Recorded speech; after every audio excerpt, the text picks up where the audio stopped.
Assalamualaikum warahmatullahi wabarakatuh. Perkenalkan, nama saya Raditya Rahman Putra Saliku dari kelas TF4903.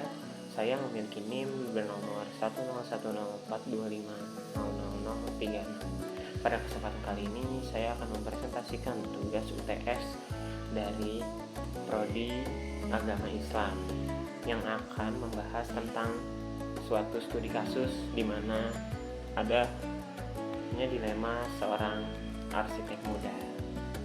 Puji dan syukur kita panjatkan ke kehadirat Allah Subhanahu wa Ta'ala atas segala rahmat dan karunia-Nya sehingga kita dapat menyelesaikan tugas ini dengan baik. Salawat serta salam juga kita junjungkan kepada Nabi Muhammad SAW sebagai teladan bagi umat manusia. Dalam kehidupan modern saat ini, banyak individu yang mengalami dilema antara pencapaian duniawi dan ketenangan batin. Hal ini juga dialami oleh tokoh dalam studi kasus di sini. Melalui studi kasus ini akan kita analisis berbagai permasalahan yang berkaitan dengan akidah, syariat, etika profesi, serta toleransi atas umat beragama berdasarkan perspektif ajaran agama Islam yang bersumber dari Al-Quran, hadis, dan pandangan ulama. Langsung saja kita ke pendahuluan pada materi di mana studi kasus dilema sang arsitek muda di sini menceritakan tentang Farhan, seorang arsitek yang sukses namun dia mengalami krisis makna hidup. Dia merasa hampa meskipun telah mencapai kesuksesan materi hingga akhirnya kembali mendekatkan diri kepada Allah SWT. Dalam perjalanannya, Farhan menghadapi berbagai dilema baik dalam pekerjaan maupun kehidupan sosial yang menuntutnya mengambil keputusan berdasarkan ajaran agama Islam. Selanjutnya di sini ada ringkasan masalah dari studi kasus di sini. Farhan di sini adalah seorang arsitek muda yang telah mencapai kesuksesan secara materi, namun merasa hampa secara batin. Hal ini mendorong untuk kembali mendalami ajaran agama Islam dan memperbaiki hubungannya dengan Allah Subhanahu wa Ta'ala. Dalam perjalanannya, Farhan di sini tidak mudah, tidak berjalan dengan baik. Farhan menghadapi berbagai tantangan, di antaranya ada dilema dalam pekerjaan yang berkaitan dengan aspek halal dan haram, serta konflik sosial di lingkungan kerja terkait toleransi antar umat beragama.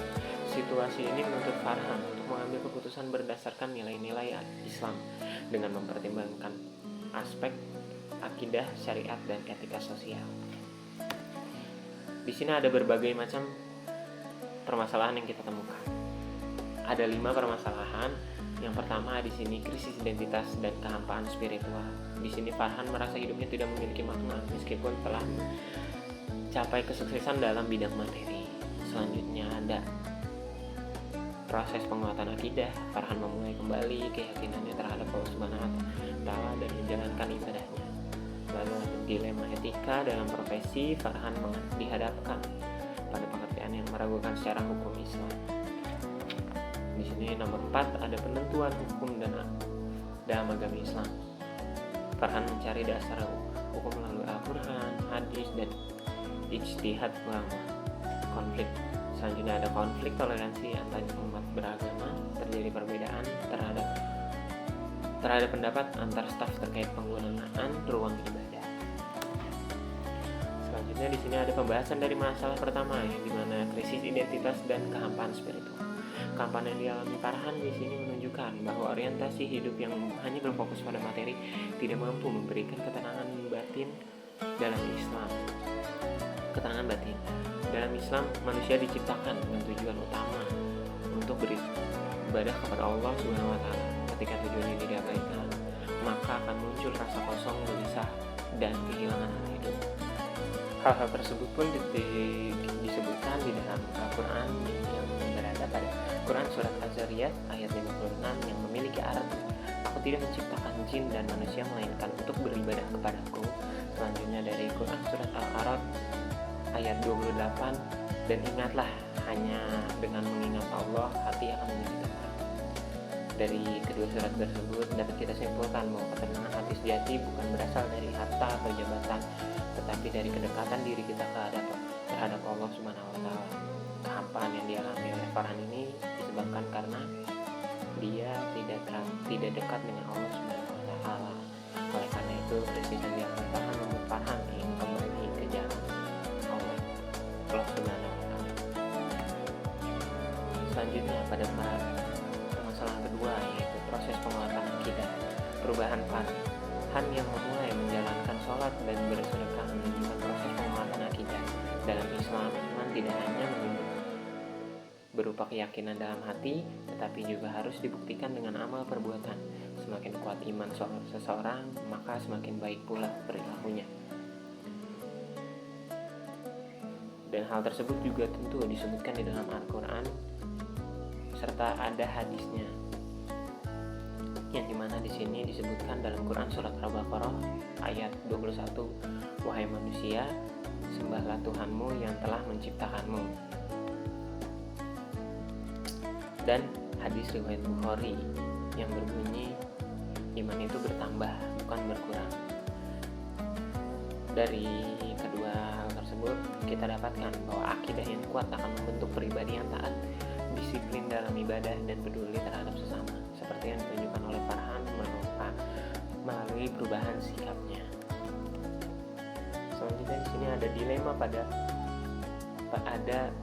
permasalahan ketiga, yaitu dilema etika dalam profesi. Farhan menghadapi dilema ketika diminta merancang bangunan yang meragukan secara syariat Islam. Dalam Islam, bekerja tidak hanya mencari keuntungan, tetapi juga harus memperhatikan aspek halal dan haramnya. Segala bentuk pekerjaan yang mengarah pada kemaksiatan atau merugikan orang lain itu harus dihindari. Hal tersebut juga tentu disebutkan di dalam Al-Quran, di mana pada Quran surat Al-Maidah ayat 2, "Dan janganlah kamu menolong dalam berbuat dosa dan permusuhan." Juga disebutkan dalam hadis riwayat Bukhari dan Muslim, yang halal itu jelas dan yang haram itu jelas, dan di antara keduanya ada perkara yang syubhat. Dari hal tersebut kita dapat simpulkan jika sesuatu pekerjaan termasuk syubhat atau meragukan, maka sikap terbaik adalah menjauhinya demi menjaga keimanan. Hal ini menunjukkan integritas seorang muslim dalam menjalankan pekerjaannya. Selanjutnya ada permasalahan keempat, yaitu penentuan hukum dalam Islam. Farhan mengambil arah yang tepat dengan mencari dasar hukum melalui Al-Quran, hadis, serta pendapat ulama. Ini mencerminkan metode penetapan hukum dalam Islam yang sistematis dan dapat dipertanggungjawabkan. Hal tersebut juga ada pada Quran, di mana berada pada Quran surat An-Nisa ayat 59. "Jika kamu berselisih dalam satu perkara, maka kembalilah kepada Allah dan Rasul-Nya." Dan hal tersebut dapat disimpulkan bahwa selain Al-Quran dan hadis, Islam juga mengenal ijma, yaitu kesepakatan ulama, dan ijtihad sebagai upaya memahami hukum dalam situasi yang belum dijelaskan secara langsung. Hal ini membuktikan bahwa Islam mampu menjawab persoalan kehidupan modern. Ya, selanjutnya di sini ada pembahasan masalah kelima, di mana permasalahan kelima ini adalah konflik toleransi antar umat beragama. Dalam menghadapi konflik antar staf yang berbeda keyakinan, Farhan harus bersikap adil dan bijaksana. Islam mengajarkan toleransi dalam kehidupan sosial tanpa mengorbankan akidah. Hal tersebut disebutkan atau dibantu dengan dalilnya, yaitu pada Quran surat Al-Kafirun ayat 6, "Untukmu agamamu dan untukku agamaku." Lalu pada Quran surat Al-Hujurat ayat 13 yang berbunyi, "Kami jadikan kamu berbangsa-bangsa agar kamu saling mengenal." Dan dapat kita simpulkan dari dalil tersebut bahwa toleransi ini diwujudkan dalam sikap saling menghormati, memberikan hak beribadah, dan menjaga keharmonisan. Namun seorang muslim juga harus tetap menjaga prinsip keimanannya dan tidak mencampur adukan akidah. Lalu di sini ada kesimpulan dari keseluruhan masalah dan pembahasannya telah kita atau saya jelaskan sebelumnya. Di sini berdasarkan pembahasan yang telah dilakukan, dapat disimpulkan bahwa kehidupan yang hanya berorientasi pada materi tidak akan memberikan ketenangan batin, karena manusia pada hakikatnya diciptakan untuk beribadah kepada Allah Subhanahu wa Ta'ala. Oleh karena itu, akidah yang kuat dapat menjadi landasan utama dalam menentukan arah hidup seorang muslim agar tindakan dan keputusannya didasarkan pada nilai-nilai keimanan. Dalam menjalankan profesi, seorang muslim juga wajib memperhatikan aspek halal dan haram agar tidak terjerumus dalam hal yang bertentangan dengan syariat. Selain itu, Islam telah menyediakan pedoman yang jelas dalam menetapkan hukum Al-Quran, hadis, dan ijtihad para ulama, sehingga berbagai permasalahan dapat diselesaikan secara bijak dan sesuai ajaran agama. Di sisi lain, toleransi antar umat beragama sangat penting untuk menjaga keharmonisan dalam kehidupan sosial, namun tetap harus berlandaskan prinsip akidah Islam.